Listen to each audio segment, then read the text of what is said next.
ఇప్పుడు no cost cough syrup తో 60 రూపాయల విలువ గల ఇన్హేలర్ పూర్తిగా ఉచితం. దెబ్బకి దగ్గు జలుబు మాయం. కమర్షియల్ ఎల్పీజీ సిలిండర్ల కొరత అంతకంతకు తీవ్రమవుతోంది. విజయవాడలో కొన్ని హోటల్స్ లో మెనూ తగ్గించేస్తున్నారు. గ్యాస్ కొరత కారణంగా రోజురోజుకు మెనూ తగ్గించేసే ఆలోచనలో హోటల్స్ ఉన్నాయి. విజయవాడలో పరిస్థితికి సంబంధించి మరింత సమాచారం మా ప్రతినిధి రామ్ అందిస్తారు. గ్యాస్ కొరత వలన అంటే గ్యాస్ కి సంబంధించినటువంటి ఇబ్బందుల కారణంగా చాలా హోటళ్లు క్లోజ్ చేయబడుతున్నాయి. ఇంకొక పక్కన చూస్తే చాలా హోటళ్లలో మెనూ కూడా తగ్గించేస్తున్నటువంటి పరిస్థితి అయితే ఉంది.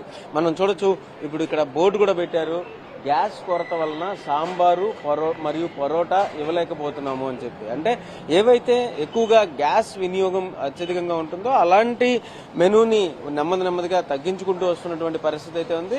అయితే దానికి సంబంధించి అంటే ప్రస్తుతం మనం విజయవాడలో ఉన్న ఒక హోటల్ దగ్గర ఉన్నాము. దానికి సంబంధించినటువంటి ఓనర్ మనతో పాటు ఉన్నారు, ఆయనతో ఒకసారి మాట్లాడదాం. సార్ చెప్పండి, ఎట్లా అంటే మెనూ తగ్గించుకుంటూ వెళ్ళిపోవడానికి కారణాలు ఏంటి? గ్యాస్ ఒకటేనా? గ్యాస్ డీలర్లు నిల్వల కొరత వల్ల కొంచెం వాళ్ళు అందరికి ఇవ్వాలని చెప్పి కొద్దిగానే సర్దిస్తున్నారు. అంటే ఇవాళ మాకు గ్యాస్ ఇవ్వలేకపోతే రేపు ఫ్యూచర్లో వాళ్ళు కూడా కస్టమర్లు ఉంటారని చెప్పేసి, తర్వాత వాళ్ళు కూడా మానవ దృష్టిలో అల్పాహారం బయటికి రాగానే విజయవాడ రాగానే హాస్పిటల్ పని మీద ఎగ్జామ్స్ ఆల్రెడీ విజయవాడలో ఎక్కడక్కడ ఎగ్జామ్స్ జరుగుతున్నాయి. ఆ ఎగ్జామ్స్కి వచ్చిన పిల్లలు కానీ పేరెంట్స్ కానీ వాళ్ళందరికీ కూడా తినడానికి ఏదో ఒకటి వాళ్ళ బడ్జెట్లో ఏదో ఒకటి ఉండాలి. మా అన్ని బడ్జెట్ హోటల్ సామాన్యుడు తినగలిగినాయండి. వాళ్ళు మానదాదుట్లో మాకు గ్యాస్ అరేంజ్ చేస్తున్నారండి. వాళ్ళు ఇవ్వడం వల్ల మేము గ్యాస్ ఇప్పటి వరకు నిన్న మొన్నటి దాకా అన్ని మెనూ చేసామండి. వాళ్ళు నిన్న చెప్పారు మేము గ్యాస్ ఇవ్వలేము, కొరతగా ఉందని చెప్పడం మీద మేము కొన్ని ఐటమ్ తగ్గించుకున్నామండి. మేము సాంబార్ ఒకటి పరోటా ఒకటి వాళ్ళ నుంచి ఆపేసామండి, ఇవ్వలేకపోతున్నామండి.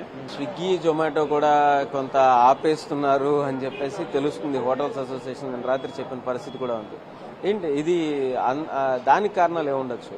అంటే స్విగ్గీ జొమాటో ఏంటంటే మెయిన్ కస్టమర్ స్టెప్పింగ్. మా వాళ్ళ ఉద్దేశం ఏంటంటే కస్టమర్ డైలీ స్టెప్పింగ్ కస్టమర్కి ఇస్తే అందుబాటులో ఉంటుంది.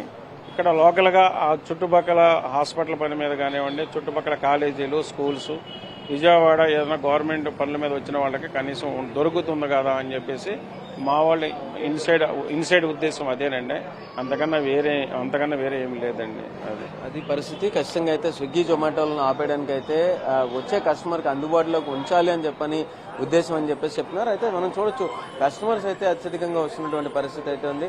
చెప్పండి, స్విగ్గీ జొమాటో కూడా ఇవాళ నుంచి ఆపేస్తారు అని చెప్పేసి కూడా అంటున్నారు. ఈ గ్యాస్ కొరత వల్ల చాలా హోటల్స్ స్విగ్గీ జొమాటో ఆపేస్తాయి అంటున్నారు. గ్యాస్ అనేది చాలా చోట్ల చాలా ఇబ్బందికరమైన విషయం అండి. అందుబాటులో లేకపోవడం వల్ల వ్యాపారస్తులు చాలా ఇబ్బంది పడుతున్నారు. దాని ద్వారా వచ్చే కస్టమర్స్ కూడా సరైన ఫుడ్ అందక సమయానికి ఎటు వెళ్ళాలో తెలియక చాలా ఇబ్బందులు పడుతున్నారు. గ్యాస్ అందుబాటులో లేకపోవడం, గ్యాస్ కొరత వల్ల సంక్షోభం అయితే మాత్రం చాలా ఎక్కువగానే కనిపిస్తుందని అయితే అర్థమవుతుంది. కెమెరా పర్సన్ శ్రీనివాస్తో రామ్, ఎన్టీవీ, విజయవాడ నుంచి.